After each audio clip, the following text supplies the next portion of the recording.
And joining us right now on the HR&P guest line from The Athletic, a man who puts together a piece once a year that I think is maybe the most fun read that you get when it comes to football. He is Mike Sando. Mike, good afternoon, and thank you for joining us. I know you've been making the rounds talking about your quarterback tiers list for 2025. So let's start by talking about the local guy, C.J. Stroud. He has moved down to tier 2, tied for ninth amongst quarterbacks. I think that we all understand why he takes a bit of a step back. In your conversations with all of the people who contributed to this quarterback tier list, was this more about Stroud's performance or perhaps his supporting cast? A little bit of both. Now, to be clear, he was in Tier 2 last year as well. So he stays in Tier 2, just slips down. And I think a year ago he had 12 Tier 1 votes out of my 50 coaches and executives in the league. That was down to 1. So there definitely was a backing out of it. I think people hoped he might have handled a difficult situation a little better than he did, but everyone does allow for the fact that there was injuries at wide receiver and the offensive line wasn't as good. One of the things, though, I can't remember if I used this comment, but I have a file with all the comments that people made to me. One of them was, you figured he was going to go tier 2 to 1, and last year he went maybe 2 to 3, but probably still should be in that 2 category. It'll be interesting to see if Nick Caley, the new offensive coordinator, can help Stroud get the ball out of his hand. The lines at different places take a lot of heat, but the quarterback can control 90% of the sacks that happen in the NFL. Nick Caley harps on the timing and rhythm, but I'm sure Bobby Sloak did that too. I think this year will tell us. I don't think we're going to say that if the same thing happens this year. I don't know if, it may come back more on the quarterback. Does that make sense? Yeah, it does. And I'm glad you mentioned Bobby Sloak because it just shows you how quickly things change from one year to the next. I know that at least locally we saw all sorts of people nationally talking about Bobby Sloak, offensive coordinator, as this play caller on the rise. And maybe the Texans have to be concerned that he's going to get a big job elsewhere. And then halfway through last season, Mike, I had a mini conniption because it felt like the Texans were low-key gaslighting the local media about some of the offensive struggles that were never getting better.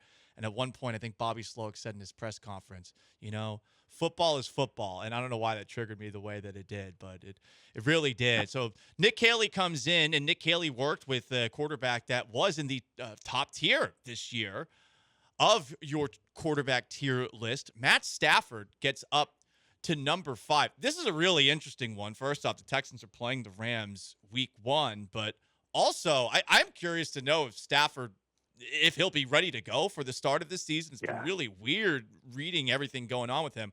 We know when he's healthy, he's awesome, but is he going to be healthy this coming season? The real big question about a guy who is respected by so many. Yeah, I think if I did the polling right now and everybody knew he was having these back issues, maybe there'd be more concerns and he wouldn't get as many Tier 1 votes. As it was, he got 26. So 50 voters here.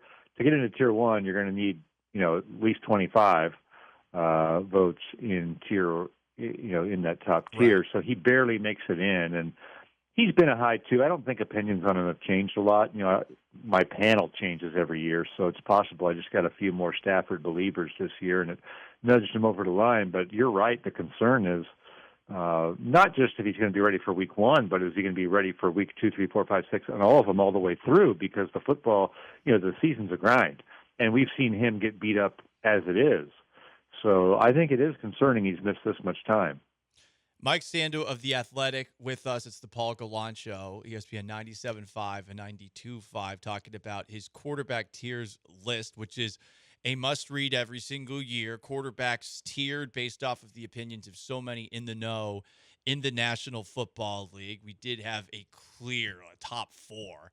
At the top of the list, Lamar Jackson making his first appearance in the top tier, Josh Allen, Joe Burrow, Patrick Mahomes, all of those quarterbacks at the top. And going back to what we were talking about a little bit earlier, how you had mentioned that there were some that thought that C.J. Stroud could go from tier 2 to tier 1. I guess what was the biggest criticism of Stroud specifically that had some maybe thinking, all right, he's a little bit further than we had thought when we put this together in 2024? Yeah, maybe being a little more decisive and getting the ball out, and I think that was a huge criticism this year of Caleb Williams. I don't think anyone's thinking Stroud's got those issues, but that would be probably one. Just get it out of your hands and live for another play. So during the course of the season itself, I can remember the Jet game was really a downer, and in that game, I remember going back and forth with some people in front offices, and Stroud almost didn't seem into it. It was just a weird, bad sort of situation. So there were a couple bumps in the road in the second year, and I think that happens sometimes. Even Jayden Daniels, coming off a great year, it's going to be harder in the second year because defenses are going to be gunning for you, right? They're going to study you, and they're going to find those things. So I think, and some coaches I've talked to said, hey, too, that second year can be tough. So I don't think Stroud's living through anything that hasn't been lived through before. Doesn't mean he's not going to be a really good quarterback. Doesn't mean he might not be a great quarterback. But this year is going to tell us a lot, right, along those lines of which direction it's going to head. Jayden Daniels getting a little bit of Stroud treatment last season in the same vein because, hey, look, the rookie quarterback, he comes in, he looks so good. They get to the NFC Championship game. So I could see why some around the league feel that he's ahead of C.J. Stroud. And we'll see if that new supporting cast, he gets Laramie Tunsil, he gets Deebo Samuel. We'll see if he has Terry McLaurin, keeps him up there. I would say most people here in town were probably annoyed, Mike, with Justin Herbert and Jared Goff being ahead, especially because we saw Jared Goff in Sunday Night Football throw 5 interceptions. But, hey, listen, that's a guy that has done a lot with the Lions ever since this career renaissance that he has had. I guess really Justin Herbert's the one that we all look at. And I understand why people like Herbert the way that they do. He's got all of the skills that you want in a quarterback. And yet there's something missing, and, maybe the simple way to say it is the Chargers charger a lot. But there's something about Justin Herbert that I think a lot of people here locally, they don't see. What nationally is seen about him to put him ahead? Because everyone loves this guy nationally.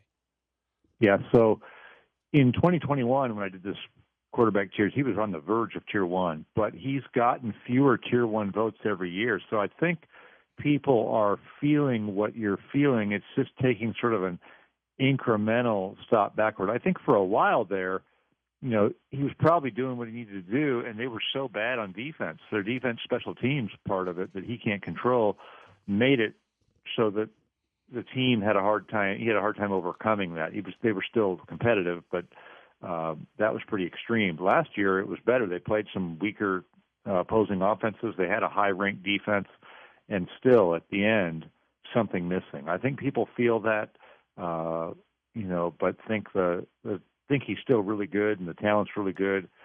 So we'll see. Maybe this year, if he fell short this year, doesn't have a very good year, which is possible. They want to run the ball anyway. Maybe Herbert, slips down. I thought Goff, you mentioned Goff, I thought people might downgrade him a little bit just because, he's losing Ben Johnson, who's seen as a big part of the Lions offense, but that wasn't the case. He does lead the league in touchdown passes the last 3 years, but I think Detroit, it's fair to wonder if Detroit has kind of peaked, right? And maybe Goff has peaked.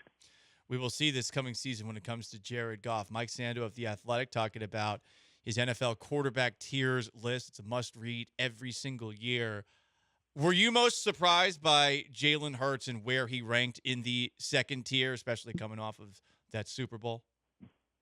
I wasn't, but because, I think I understand, I agree with the people in the league that, you probably want to limit how much you have him throwing the ball, especially in the context of their team, which is really good around them. So I've gotten I think that's been the number one hot button issue. In fact, in other markets, especially Philly, they'd say, hey, how can you have Jalen Hurts tied with C.J. Stroud? What has Stroud accomplished, right? Jalen Hurts has been to 2 Super Bowls recently. One of them was the MVP of it. So I think it's a fair point to raise, but, Jalen Hurts was perceived after losing the Super Bowl to have made a big step as a passer, but since then, I think he's plateaued in that regard. And last year, they took the ball out of his hands. So it was about the Eagles. It was about the team. It was about his role in the team. I don't know that it was about him being the driver of a success. Having done this for so many years, Lamar Jackson also always a polarizing quarterback. What was it like reading what was said about him compared to years past, especially since the talent's undeniable, but there's Yeah. something that happens in the playoffs every single year that I know affects a lot of opinions. Absolutely, yeah. When he came in, he was just such a runner and wasn't as good of a passer. Then he got better at it, the passing, but he'd be exposed in the playoffs. The gap between his regular season performance and playoff performance was extreme, historic even. And then he fell out of favor kind of with the team. It seemed like didn't have a contract. He was missing games at the end of the year. The Lamar Jackson train sort of hit a couple bumps, but I think the last 2 years he's played the full seasons. He's been super productive. And you can't blame him for what happened in the playoffs. It was Mark Andrews dropping the ball last year, not Lamar Jackson blowing it. And then I think another additional thing last year that was new for Lamar Jackson was defense wasn't as good for a lot of the years. Kicker Justin Tucker was automatic before. He couldn't hit anything. So Lamar Jackson was keeping them in games and was having to throw the ball a lot to do it. He was outdueling Joe Burrow. I think that went a long way with people. Mike Sando of The Athletic, we always appreciate him joining us on this station. His NFL quarterback tier list is out. Very awesome read. I think it's worth a subscription at The Athletic. Mike, one last real quick question. Do people get mad at you for these rankings that are put together by basically people around the NFL as if you put this thing together? Yeah, sometimes, yeah. Especially when it gets aggregated on Twitter or something, and then people didn't even read the story. They just read what somebody else said. They're like, "Come on, Sando, what are you doing?" And oh, hey. I disagree with some. In fact, the voters disagree with each other. They don't all see it unanimously the same way. So everyone has an opinion. Well, Mike, we appreciate you putting this together every single year. I love reading it. I know I'm not alone on that front. And thank you so much for giving us the time today. You have a good one. Thank you. Have a great season. That is Mike Sando of The Athletic, his NFL quarterback tier list. And for those curious, C.J. Stroud on the second tier this year. He was on the second tier last year, but less votes for tier number one this year than last. He is tied for ninth once you aggregate all of the rankings and opinions that were given out amongst NFL cognoscenti. Behind Patrick Mahomes, Joe Burrow tied at the top, Josh Allen third, Lamar Jackson fourth, Matt Stafford fifth, rounding out tier one. Then Jayden Daniels, Justin Herbert, Jared Goff.